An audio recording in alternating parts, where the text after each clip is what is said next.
Hello everyone, welcome back to Shibla's Kitchen. അപ്പോൾ ഇന്ന് നമ്മൾ ചെയ്യാൻ പോകുന്നത് ഒരു അടിപൊളി fondant decorations ആണ് ട്ടോ. അപ്പോൾ സിമ്പിൾ ആയിട്ട് ഏറ്റവും സിമ്പിൾ ആയിട്ട് എല്ലാവർക്കും ചെയ്യാൻ പറ്റുന്ന ഒരു ഡെക്കറേഷൻ ആണ് ഇത്. അപ്പോൾ ഈ ഒരു fondant കട്ടർ ഉണ്ടെങ്കിൽ നമുക്ക് നല്ലൊരു അടിപൊളി കേക്ക് തയ്യാറാക്കി എടുക്കാൻ പറ്റും. ദാ ഇതിൽ കാണുന്ന അതേ സെയിം ഡിസൈൻ തന്നെയാണ്. അപ്പോൾ എങ്ങനെയാണ് ഈ ഒരു ഡിസൈൻ ചെയ്തെടുക്കുന്നതെന്ന് നോക്കാം. അപ്പോൾ ഞാനിത് വൈറ്റ് ഫോറസ്റ്റ് ഫ്ലേവറിൽ ചെയ്തിട്ടുള്ള കേക്കാണ് കേട്ടോ. അപ്പോൾ ആ പ്രിപ്പറേഷനും കൂടി കുറച്ചൊന്ന് കാണിക്കുന്നുണ്ട്, മുഴുവനായിട്ടും കാണിക്കുന്നില്ല, കാരണം ഞാൻ ഒരുപാട് റെസിപ്പീസ് വൈറ്റ് ഫോറസ്റ്റിൻ്റെ അപ്ലോഡ് ചെയ്തതുകൊണ്ട് തന്നെ കുറച്ച് ഭാഗങ്ങൾ മാത്രമേ ആണ് കേട്ടോ ഞാൻ കാണിക്കുന്നത്. അപ്പോൾ നമുക്ക് വേഗം തന്നെ വീഡിയോയിലോട്ട് പോവാം. വീഡിയോ ഇഷ്ടമാവുകയാണെങ്കിൽ ഞാൻ എപ്പോഴും പറയും പോലെ വീഡിയോ ലൈക്ക് ചെയ്യാനും ഷെയർ ചെയ്യാനും കമൻറ്റ് ചെയ്യാനും മറക്കരുത്. അപ്പോൾ നമുക്ക് വേഗം തന്നെ വീഡിയോയിലോട്ട് പോവാം. അപ്പോൾ ഞാൻ ഈ കേക്ക് തയ്യാറാക്കാനായിട്ട് ഇവിടെ എടുത്തിട്ടുള്ളത് 6 ഇഞ്ചിൻ്റെ പാനിലുള്ള കേക്കാണ് കേട്ടോ. അപ്പോൾ ഞാൻ 1 kg കേക്ക് 4 മുട്ടയുടെ ബാറ്റർ അടിച്ചിട്ട് 6 ഇഞ്ചിൻ്റെ 2 പാനിലായിട്ട് ഒരുമിച്ചിട്ട് ഒഴിച്ചു കൊടുക്കും. അപ്പോൾ നമുക്ക് 6 ഇഞ്ചിൻ്റെ 2 പാൻ ഉണ്ടെന്നുണ്ടെങ്കിൽ എളുപ്പത്തിൽ നമുക്ക് പണി കഴിയും. ഇല്ലാന്നുണ്ടെങ്കിൽ 1/2 kg ആയിട്ട് 2 തവണയായിട്ട് ബേക്ക് ചെയ്തെടുക്കേണ്ടി വരും. അപ്പോൾ ഈ ഒരു പാന് നല്ല ഹൈറ്റുള്ള പാനാണ്. ഇപ്പം ഇതുപോലത്തെ ഹൈറ്റുള്ള പാന് കിട്ടുകയാണെങ്കിൽ നമുക്ക് ഒരു പാനിൽ തന്നെ ചെയ്തെടുക്കാനും പറ്റുന്നുണ്ട് കേട്ടോ.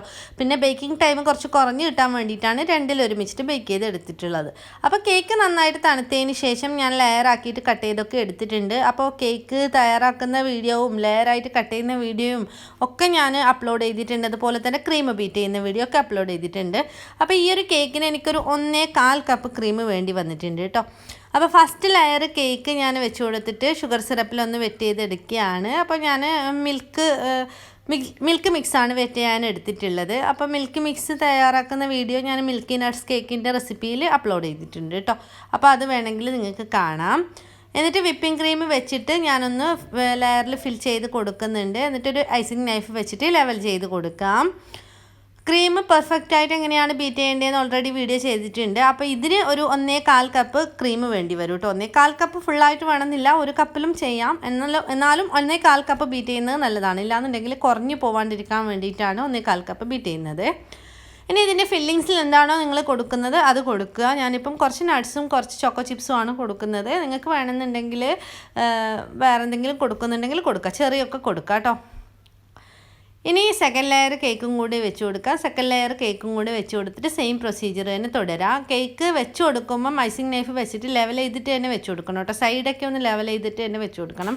ഇല്ലാന്നുണ്ടെങ്കിൽ നമ്മൾ പരന്ന കേക്ക് ചെയ്യുന്നതിനേക്കാളും കുറച്ചും കൂടി ഹൈറ്റുള്ള കേക്ക് ചെയ്യുമ്പം കൂടുതലായിട്ട് ശ്രദ്ധിക്കേണ്ടതായിട്ടുണ്ട്. ഇല്ലാന്നുണ്ടെങ്കിൽ നമ്മൾ ഫ്രോസ്റ്റിംഗ് മൊത്തം ചെയ്ത് കഴിഞ്ഞിട്ട് കേക്ക് ഒരു ചെരിഞ്ഞ പോലെ ഉണ്ടെന്നുണ്ടെങ്കിൽ നമുക്ക് പിന്നെ കുറച്ച് ശരിയാക്കി എടുക്കാൻ കുറച്ച് പാടാണ്. അപ്പോൾ അതുകൊണ്ട് തന്നെ നമ്മൾ ഐസിങ് ചെയ്ത് വരുമ്പം തന്നെ ലെവൽ ചെയ്തിട്ട് തന്നെ ഐസിങ് ചെയ്യുക.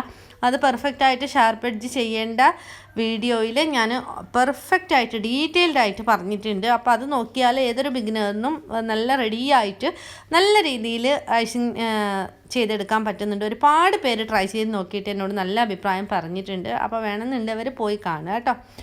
അപ്പോൾ ഞാനിതൊന്ന് ജസ്റ്റ് ക്രം കോട്ടിങ് ചെയ്തെടുക്കുന്നുണ്ട്.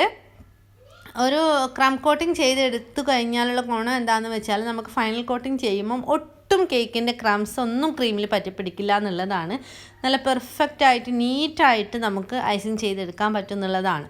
അപ്പോൾ ഞാനിത് ക്രം കോട്ടിങ് ചെയ്ത് വെച്ചിട്ട് സൈഡൊക്കെ ഒന്ന് ക്ലീൻ ചെയ്ത് കൊടുത്തിട്ടുണ്ട്. ഇനി നമുക്കിതൊരു 10 മിനിറ്റ് ഫ്രീസറിൽ വെക്കാം കേട്ടോ. ഫ്രിഡ്ജിലാണെങ്കിൽ നിങ്ങൾക്ക് എത്ര നേരം വേണമെങ്കിലും വെക്കാം. ഫ്രീസറിലാണെങ്കിൽ ഒരു 10 മിനിറ്റ് വെച്ചാൽ മതി. അപ്പോൾ ക്രം കോട്ട് ചെയ്തെടുത്തിട്ട് പുറത്തെടുത്തിട്ടുണ്ട്. ഇനി ഞാൻ ഇതിലോട്ട് ഫൈനൽ കോട്ടിങ് ചെയ്യാണ്. ഫൈനൽ കോട്ടിങ് ചെയ്യാനായിട്ട് ക്രീമിലോട്ട് ഞാൻ കുറച്ച് ബ്ലാക്ക് കളറാണ് കേട്ടോ. അപ്പോൾ നമ്മൾ വൈറ്റ് ക്രീമിലോട്ട് 1-2 ഡ്രോപ്പ് ബ്ലാക്ക് കളർ നമ്മൾ ചേർത്ത് കൊടുത്താൽ ഈ ഒരു ഗ്രേ കളർ നമുക്ക് കിട്ടും കേട്ടോ. ഷെഫ് മാസ്റ്ററിൻ്റെ തന്നെ ബ്ലാക്ക് കളർ എടുക്കുക. വേറെ കമ്പനിയുടെ ബ്ലാക്ക് കളർ എനിക്ക് അത്ര നല്ല രസമായിട്ട് തോന്നിയിട്ടില്ല. ഷെഫ് മാസ്റ്ററിൻ്റെ നല്ല ബ്ലാക്കാണ് കേട്ടോ. അപ്പോൾ അത് എടുത്തു കഴിഞ്ഞാൽ നമുക്ക് കുറച്ച് ചേർത്ത് കൊടുക്കുമ്പം തന്നെ ഈ ഒരു ഗ്രേ കളർ കിട്ടുന്നുണ്ട്. അപ്പോൾ ഞാൻ ഈ മൊത്തത്തിൽ ക്രീം ഇതുപോലെ സ്പ്രെഡ് ചെയ്ത് കൊടുത്തിട്ട് ഐസിങ് നൈഫ് വെച്ചിട്ട് ഷാർപ്പ് എഡ്ജൊക്കെ ആക്കി എടുക്കുന്നുണ്ട് കേട്ടോ. അപ്പോൾ ഗ്രേ കളർ കിട്ടാൻ വേണ്ടിയിട്ട് കളർ മിക്സിംഗ് ഒന്നും ചെയ്യേണ്ട ആവശ്യമില്ല, ബ്ലാക്ക് കളർ ചേർത്ത് കൊടുത്താൽ മതി കേട്ടോ. അപ്പോൾ കളർ ക്രീമിൽ ചേർത്ത് കൊടുത്ത് മിക്സ് ചെയ്യുന്നത് ഞാൻ വീഡിയോ എടുത്തിട്ടുണ്ടായിരുന്നു, പക്ഷേ അത് മിസ്സായി പോയതാണ്. അപ്പോൾ ഞാനിത് ഷാർപ്പ് എഡ്ജ് വരുത്തിയെടുക്കുന്നുണ്ട്. അപ്പോൾ നമ്മൾ ഇതുപോലത്തെ ഒരു സ്ക്രാപ്പർ യൂസ് ചെയ്തിട്ട് സൈഡ് ഒന്ന് ഫിനിഷ് ചെയ്തെടുക്കുകയാണെങ്കിൽ പെട്ടെന്ന് നമുക്ക് ഫിനിഷിങ് ചെയ്തെടുക്കാൻ പറ്റും കേട്ടോ. മുകൾ ഭാഗം ഇതുപോലത്തെ ഐസിങ് നൈഫ് വെച്ചിട്ടും ഫിനിഷ് ചെയ്തെടുക്കുന്നുണ്ട്. ഇപ്പം ഞാൻ ഇതിൽ സിലിക്കോൺ ബ്രഷ് വെച്ചിട്ട് ഡിസൈൻ ചെയ്ത് കൊടുക്കുന്നുണ്ട്. അപ്പോൾ അതുകൊണ്ട് തന്നെ ഒരുപാട് അങ്ങ് നീറ്റാക്കി എടുക്കണം എന്നൊന്നും നിർബന്ധമില്ല. ജസ്റ്റ് ഒന്ന് ഷാർപ്പ് എഡ്ജ് ആ ഒരു കോർണർ കിട്ടാൻ വേണ്ടിയിട്ട് ഒന്ന് എഡ്ജ് കറക്റ്റാക്കി എടുത്താൽ മതി. എന്നിട്ട് ഇതുപോലത്തെ സിലിക്കോൺ ബ്രഷ് വെച്ചിട്ട് ഇതുപോലെ ജസ്റ്റ് വലിച്ചെടുത്താൽ മതി. അപ്പം നല്ലൊരു ഡിസൈൻ നമുക്ക് കിട്ടും. ചെറിയൊരു വര ഇട്ട പോലത്തെ ഒരു ഫീല് കിട്ടും കേട്ടോ. അപ്പം ഈ ഒരു ടൂൾ എല്ലാവരുടെയും വീട്ടിലും ഉള്ളതാണ് നമ്മുടെ ഓയിൽ ബ്രഷ്. അപ്പോൾ ആ ഒരു ഓയിൽ ബ്രഷ് വെച്ചിട്ട് ജസ്റ്റ് ഒന്നിങ്ങനെ കേക്കിൽ ടച്ച് ചെയ്തിട്ട് ഒന്ന് വലിച്ചു വിട്ടാൽ മാത്രം മതി. എളുപ്പത്തിൽ നമുക്ക് നല്ലൊരു ഡിസൈൻ കിട്ടുന്നുണ്ട്. അപ്പോൾ ചിലപ്പം ഹോൾസൊക്കെ വീണിട്ടുണ്ടാവും. ആ ക്രീമിൽ ബബിൾസ് കയറിയ ഭാഗത്ത് ഹോൾസ് വീണിട്ടുണ്ടാവും. അവിടെ വീണ്ടും ക്രീം ഒന്ന് ഫിൽ ചെയ്തിട്ട് വീണ്ടും ബ്രഷ് വെച്ചിട്ട് ഇതുപോലെ ഒന്ന് വലിച്ചെടുത്താൽ മതി കേട്ടോ. ഇതാ കണ്ടില്ലേ, എളുപ്പത്തിൽ നമുക്ക് റെഡിയാക്കി എടുക്കാൻ പറ്റുന്നുണ്ട്. നല്ലൊരു ഡിസൈനും നമുക്ക് കിട്ടുന്നുണ്ട്. അപ്പോൾ ഇത്രയേ ഉള്ളൂ ഈ ഒരു ഡിസൈൻ ചെയ്യാനായിട്ട്. ഇനി നമുക്കിതിലേക്ക് വേണ്ടുന്ന ഫോണ്ടൻറ്റ് ഫ്ലവേഴ്സ് റെഡിയാക്കി എടുക്കാം. അപ്പോൾ ഞാനത് ഫ്രിഡ്ജിൽ വെച്ചിട്ട് സെറ്റാക്കി എടുത്തിട്ടുണ്ട് കേട്ടോ. ഡിസൈനൊക്കെ ചെയ്ത് കഴിഞ്ഞിട്ട് ഇനി ഡെലിവറി ചെയ്യാനാവുന്ന സമയത്താണ് ഞാൻ ഫോണ്ടൻറ്റ് വെച്ച് കൊടുക്കുന്നത്. അപ്പോൾ ഫോണ്ടൻറ്റ് നമ്മൾ ആദ്യം വൈറ്റ് ഫോണ്ടൻറ്റ് എടുക്കുക. വൈറ്റ് ഫോണ്ടൻറ്റ് എടുത്തിട്ട് നമ്മൾ ആദ്യം കളർ മിക്സ് ചെയ്ത് കൊടുക്കണം കേട്ടോ. അപ്പം ഞാൻ തൈലോസ് പൗഡർ പിന്നീടാണ് ചേർത്ത് കൊടുക്കുന്നത്. ആദ്യം കളർ, അപ്പം ഞാൻ ബേബി പിങ്ക് കളറാണ് എടുത്തിട്ടുള്ളത് ഷുഗറിൻ്റെ. അപ്പോൾ ബേബി പിങ്ക് കളറ് ഒരു 1-2 ഡ്രോപ്പ് ഫോണ്ടൻറ്റിലോട്ട് ഇട്ട് കൊടുത്തിട്ടുണ്ട്. എന്നിട്ട് ഇതുപോലെ വലിച്ചിട്ട് മിക്സ് ചെയ്യുക. ഒരിക്കലും കുഴക്കരുത് ഫോണ്ടൻറ്റ്. ഇതുപോലെ വലിച്ച് മിക്സ് ചെയ്യണം. ആദ്യം കളർ ഇട്ടിട്ട് നല്ലതുപോലെ വലിച്ച് മിക്സ് ചെയ്തതിന് ശേഷമാണ് നമ്മൾ ഇതിലോട്ട് തൈലോസ് പൗഡർ ഇട്ട് കൊടുത്തിട്ട് മിക്സ് ചെയ്യുന്നത്. അത് നമുക്കിതൊന്ന് നന്നായിട്ട് മിക്സ് ചെയ്തെടുക്കാം കേട്ടോ. ഇതാ കണ്ടില്ലേ, ഇപ്പം നമ്മുടെ fondant full white fondant pink colour ആയിട്ടുണ്ട്. ഇനി നമ്മൾ ഇതിലോട്ട് തൈലോസ് പൗഡർ ഇട്ടിട്ട് വീണ്ടും ഒന്നും കൂടി കുഴച്ചെടുക്കണം. അപ്പോൾ തൈലോസ് പൗഡർ ഇട്ടിട്ട് ഒന്ന് അതുപോലെ വലിച്ചെടുത്താൽ മതി കേട്ടോ. വലിച്ചെടുത്തിട്ട് ബോളാക്കിയിട്ട് ഇതുപോലെ പരത്തിയെടുത്താൽ മതി. തൈലോസ് പൗഡർ ഇത്രയും ഫോണ്ടൻറ്റിലോട്ട് ഒരു 1/2 ടീസ്പൂൺ മുതൽ ഒരു 1/4 ടീസ്പൂൺ വരെ മതിയാവും. അതിനേക്കാളും കൂടുതലൊന്നും ആവശ്യമില്ല. 1/2 ടീസ്പൂൺ മുതൽ 1/4 ടീസ്പൂൺ വരെ ചേർത്ത് കൊടുത്തിട്ട് ഇതുപോലെ നമുക്കൊരു റോളിംഗ് പിന്ന് വെച്ചിട്ട് പരത്തിയെടുത്താൽ മതി കേട്ടോ. എന്നിട്ട് നമ്മൾ ഒരു ഫോണ്ടൻറ്റ് കട്ടർ വെച്ചിട്ടാണ് ഈ ഒരു ഫ്ലവർ റെഡിയാക്കി എടുക്കുന്നത്. ഈ ഒരു കട്ടറാണ് ഞാൻ യൂസ് ചെയ്യുന്നത്. അപ്പോൾ ഈ ഒരു കട്ടർ ഞാൻ മേടിച്ചിട്ടുള്ളത് ആമസോണിനാണ്. അപ്പോൾ അതിൻ്റെ ലിങ്ക് ഞാൻ ഡിസ്ക്രിപ്ഷൻ ബോക്സിൽ കൊടുക്കാം കേട്ടോ. അത് ഫുൾ സെറ്റായിട്ടുള്ള ഒരു കട്ടറാണ് ഞാൻ വാങ്ങിയിട്ടുള്ളത്. അപ്പോൾ അതിൽ ഒരുപാട് ടൂൾസ് ഉണ്ടായിരുന്നു, ഒരുപാട് ഷേപ്പിലുള്ള കട്ടേഴ്സ് ഉണ്ടായിരുന്നു. അപ്പോൾ ഞാൻ ഇതുപോലെ കട്ട് ചെയ്ത് എടുത്തിട്ട് അവിടെ ഒരു സിലിക്കോൺ മൗൾഡ് വെച്ച് കാണുന്നുണ്ടോ. അപ്പോൾ ഒരു കുഴിയുള്ള മൗൾഡ്, അതിനുള്ളിലോട്ട് ഈ ഫ്ലവേഴ്സ് വെച്ച് കൊടുക്കുന്നുണ്ട് കേട്ടോ. എന്തിനാന്ന് വെച്ചാൽ ജസ്റ്റ് ഒന്നിങ്ങനെ വിടർന്ന പോലെ നിൽക്കാൻ വേണ്ടിയിട്ടാണ് അങ്ങനെ വെച്ച് കൊടുക്കുന്നത്.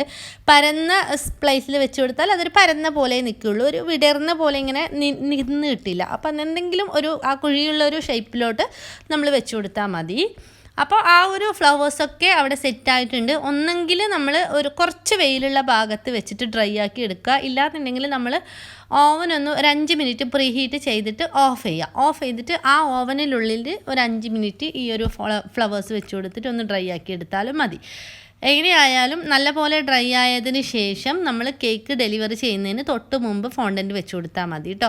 അല്ലാന്നുണ്ടെങ്കിൽ ഫോണ്ടൻറ്റ് നമ്മൾ വെച്ച് കൊടുത്തിട്ട് വീണ്ടും ഫ്രിഡ്ജിലോട്ട് വെച്ചിട്ട് പിന്നെ എടുത്തിട്ട് ഡെലിവറി ചെയ്യുമ്പം ആ ഒരു എത്തേണ്ട പ്ലേസിലോട്ട് എത്തുമ്പോൾ അത് ചിലപ്പോൾ മെൽറ്റായി പോകാനുള്ള സാധ്യത കൂടുതലാണ്.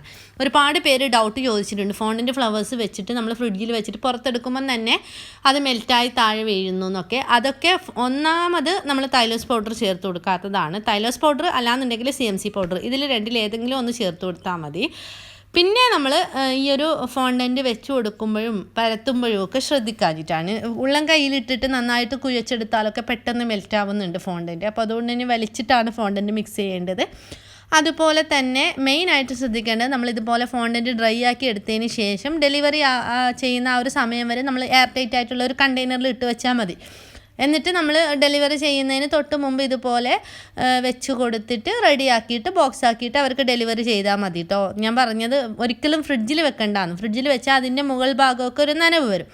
നനവ് വന്നിട്ട് അത് മെൽറ്റാവും. പ്രത്യേകിച്ചിട്ട് ക്രീം കേക്കാണ്. ഫോണ്ടൻറ്റ് യൂസ് ചെയ്യുന്നത് തന്നെ ബട്ടർ ക്രീം കേക്കിലോ അല്ലാന്നുണ്ടെങ്കിൽ ഗണാഷ് കേക്കിലോ ആണ്. നമ്മൾ ക്രീം കേക്കിൽ യൂസ് ചെയ്യൽ കുറവാണ്. പക്ഷേ ക്രീം കേക്കിൽ ഫോണ്ടൻറ്റ് യൂസ് ചെയ്യുമ്പം ഈ വക കാര്യങ്ങളൊക്കെ ശ്രദ്ധിച്ച് കഴിഞ്ഞാൽ നല്ല പെർഫെക്റ്റ് ആയിട്ട് തന്നെ നമുക്ക് ഫോണ്ടൻറ്റ് കേക്ക്സ് ചെയ്യാൻ പറ്റും. അപ്പോൾ ഈ ഒരു ഡെക്കറേഷൻ എല്ലാവർക്കും ഇഷ്ടമായിട്ടുണ്ടെങ്കിൽ തീർച്ചയായിട്ടും ലൈക്ക് ചെയ്യണം കേട്ടോ. അപ്പം ഞാൻ ലാസ്റ്റ് ഒരു ആനിവേഴ്സറി ടോപ്പർ വെച്ച് കൊടുത്തിട്ടുണ്ട്, പിന്നെ പേരും എഴുതി കൊടുത്തിട്ടുണ്ട്. അപ്പോൾ ഇത്രയേ ഉള്ളൂ ഇന്നത്തെ വീഡിയോ എല്ലാവർക്കും യൂസ്ഫുൾ ആയെന്ന് വിചാരിക്കുന്നുണ്ട്. കാരണം ഒരുപാട് പേര് ഫോണ്ടൻറ്റിൻ്റെ കാര്യത്തിൽ ഡൗട്ട് ചോദിച്ചതാണ്. അപ്പോൾ അവർക്കൊക്കെ യൂസ്ഫുൾ ആവുമെന്ന് തീർച്ചയായിട്ടും വിചാരിക്കുന്നുണ്ട്. അപ്പോൾ നിങ്ങളുടെ അഭിപ്രായങ്ങൾ എന്തായാലും കമൻറ്റ് ചെയ്യുക. അതുപോലെ തന്നെ നിങ്ങൾക്ക് ഏതെങ്കിലും റെസിപ്പി വേണമെന്നുണ്ടെങ്കിൽ നിങ്ങൾ അതും കമൻറ്റ് ചെയ്യുക കേട്ടോ. അപ്പോൾ വീണ്ടും നല്ലൊരു റെസിപ്പി ആയിട്ട് വരാം. അതുവരേക്കും take care, bye bye, thank you.